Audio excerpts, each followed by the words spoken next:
There's fun in learning around the bend. You could even do it with your best friend. If there's science stuff that you like to know, come watch Allie and CoCo Science Show. Hey guys, and welcome back to Allie and CoCo's Science Show. I hope everyone's safe and healthy right now. I have no idea what day of quarantine it is, but hi, we're doing okay.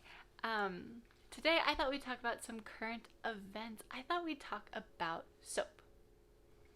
You're right, Colette. We have been using soap for a long time. The first evidence of soap, dates back to ancient Babylon in 2800 BCE. And other soap-making procedures have been found all over the world, from ancient Rome and Egypt to China and the Middle East. So we've had soap for a while in many different places. That was dramatic. The bottles are actually a newer invention, but the soap is older. Let's start with the basics. Back in the olden days, like let's go back to 2800 BCE.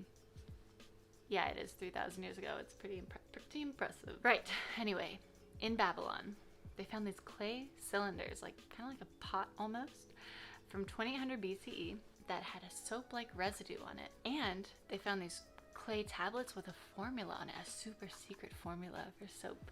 Not that secret.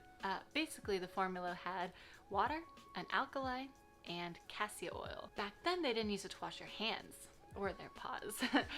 It was more to remove oils from wool for processing, so you could dye it and do more things with it.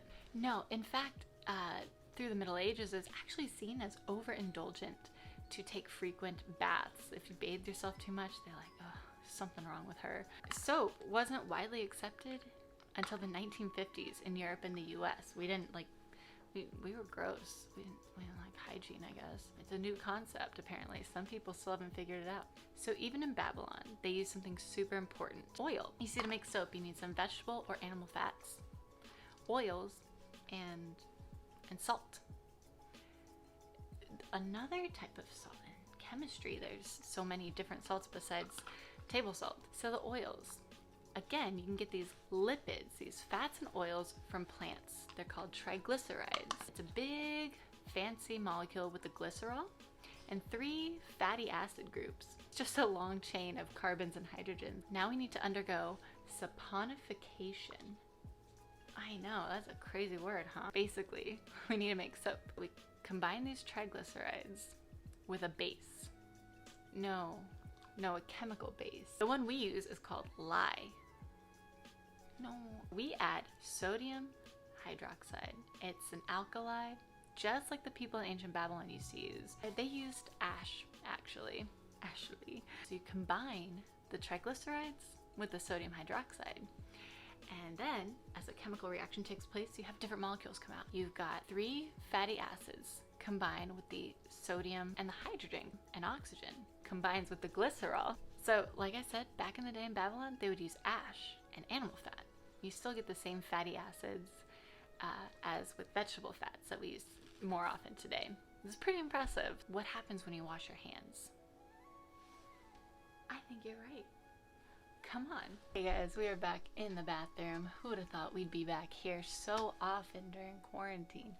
Not me. We're gonna wash our hands. Water alone can't get germs, dirt, bacteria, and viruses off our hands. They need something to bind to it. Soap is perfect for that for many reasons, but the biggest reason involves those molecules we were talking about. The ones we ended up with after saponification, you remember those? Those. One end of that long hydrocarbon chain is lipophilic, meaning philic meaning love. So it's attracted to fat molecules, oil, things like that. That's why soap can get oil off of a greasy pan. Science. And the other end is hydrophilic, water loving, attracted to water. Very important when you're washing your hands. So I'm gonna take my scientific bar of soap. The surface of the virus has a lipid coating, conveniently enough.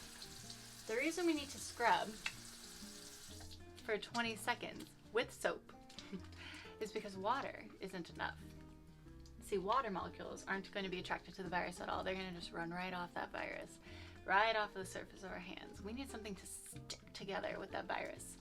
Scrubbing our hands with soap gives the soap molecules enough time to get those lipophilic tails connected to the lipids of the virus, the lipid coating of the virus, attaches to the virus and denatures them in those 20 seconds. Make sure you're getting between the... Then we rinse with water. And those hydrophilic heads are going to be attracted to and drawn to the water that I'm adding now. There's a really cool demonstration I'm going to link in the bottom that you guys can go watch. They use a black light to show you how different times of washing your hands works or doesn't work. Anyway, that was about 20 seconds. So you can either tell someone about the science of soap or sing the Allie and CoCo theme song every time you wash your hands. That should be enough time to get all those viruses denatured. So the best soap, great question, Colette. Everyone was clamoring for liquid antibacterial soap. The CDC says that antibacterial doesn't really mean much in this situation. In order to actually be antibacterial, you need to wash your hands for 2 minutes. You're right, Colette. We don't have time. So the best soap? Any soap. Soap is soap. Whether it's liquid or a bar of soap, it's all based on science that we've had around for a while, like 3,000 years. Whether you have liquid soap or bar soap, what's most important is getting those lipophilic ends of the molecules to just beat up the virus. You know what I mean? It's all chemistry. So for the action of the day, I want you guys to remember to wash your hands for 20 seconds. It's really that important. It's the #1 thing you can do right now. And stay at home. See you next time. Bye. Can you wave? You want to say bye? Yeah. Very good. Bye, guys.